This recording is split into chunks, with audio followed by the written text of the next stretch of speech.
પેલા ગામની અંદર આવું કૂવો ને એવું હોય ને, ત્યાં આવી રીતના બધા વ્યક્તિઓ, બાળકો, યુવાનો મસ્કરી કરવાના બેસે અને કે આમ જાઓ તેમ જાઓ, ખોટા રસ્તા દેખાડે.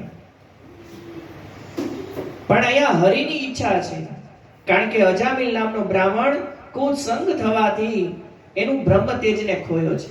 પહેલા તો એને જે પ્રાપ્ત કરેલું છે અને બ્રાહ્મણ કુળમાં જન્મો છે, એટલે ભગવાન એને જે ભટકી ગયેલી જે દિશા છે ને એમાંથી બહાર લાવવા માટે પ્રયત્ન કરાવે છે. સંતો આવ્યા અને ઓલા જે મસ્કરી કરવા વાળા હતા ને એના મનમાં ભગવાન વૈસા. ઓલાએ પૂછ્યું, ભગતનું ઘર છે? હા. કે આગળની શેરીમાં જાઓ, જમણી બાજુ અજામિલ નામનો ભગત છે, બહુ ભગવાનનો ભગત છે. ભગવાનની સેવા પૂજા કરે. એની પત્ની તો ખૂબ જ ભગવાનની સેવા કરે છે. તમે ત્યાં જશો ને એટલે તમારી સેવા એવી કરશે, તમને જમાડશે, તમને આસન આપશે, તમને દક્ષિણા આપશે, બધું તમારું સ્વાગત કરશે. આવી રીતના કીધું. સંતોને તો ભગતના ઘરે જવું હોય, રાજીના રેડ થઈ ગયા. શેરીમાં વળ્યા. અજામિલનું ઘરનું બાયણું આવ્યું ને એટલે કહે, અજામિલ ભગત, અજામિલ ભગત, ક્યાં છો? પત્ની બહાર આવીને એને વિચાર આવ્યો કે આ વરી શું, મારા સ્વામીને પાછો ભગત કહે છે.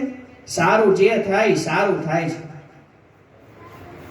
સારું થાય છે આવો મનમાં વિચાર કરીને આવો આવો સતમાર્ગમાં, કારણ કે આજે પતિ હાજર નથી એટલે બધું થઈ શકે. આસન પાથરી દીધા.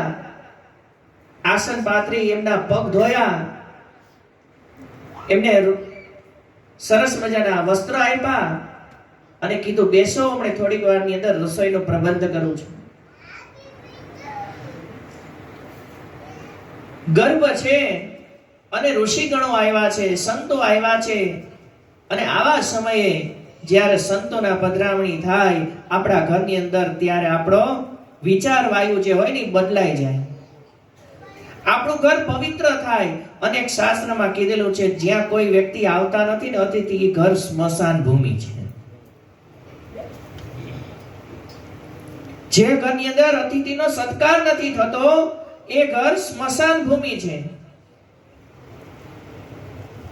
ગમે એવો અજામિલ હતો પણ બ્રાહ્મણ બ્રહ્મપુત્ર હતો.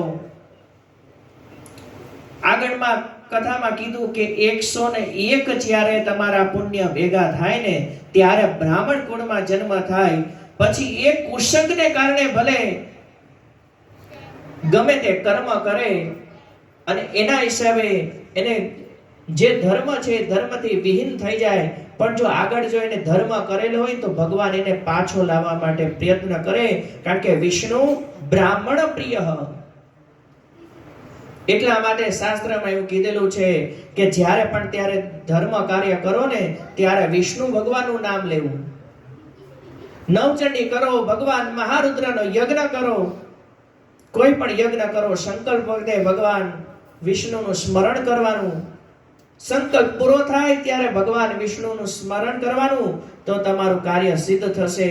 મેન વસ્તુ ભાવ હિ વિદ્યતે દેવા. તમારો ભાવ હશે તો ભગવાન આવશે, આવશે ને આવશે.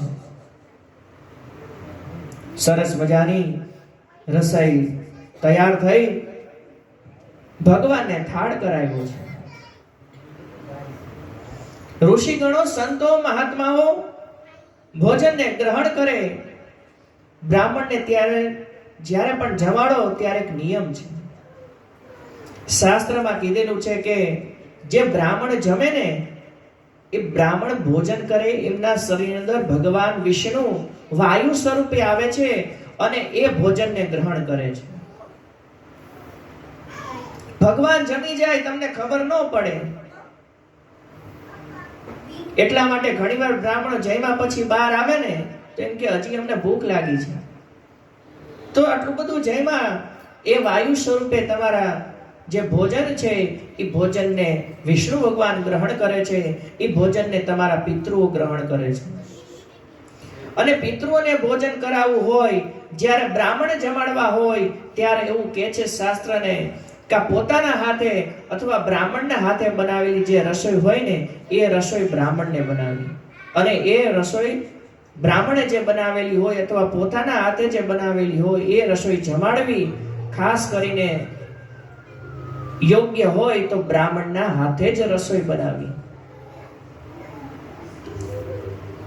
અને એ રસોઈ જે બ્રાહ્મણના હાથે બનાવેલી હોય ત્યાં આપણે 3 બ્રાહ્મણ અને 3 ગોરણી આપણે જમાડીએ કારતક મહિનાની અંદર, ચૈત્ર મહિનાની અંદર, અને આ ભાદરવો ચાલે છે ભાદરવા મહિનાની અંદર.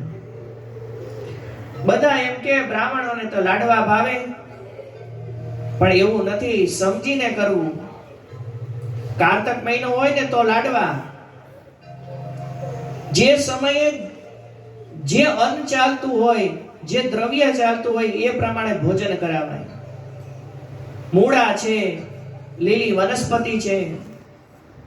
કારતક મહિનાની અંદર ચૈત્રમાં હોય તો શ્રીખંડ અથવા કેરીનો રસ, અને ભાદરવો હોય ને તો દૂધને લગતી વાનગી, ખીર છે, દૂધ પાક છે, આ જમાડવું જોઈએ. કારણ કે શાસ્ત્રના નિયમ અનુસાર ભાદરવો જે પિત્તનો વધારો કરે ને, તો આ દૂધ છે ને પિત્તનો નાશ કરે છે.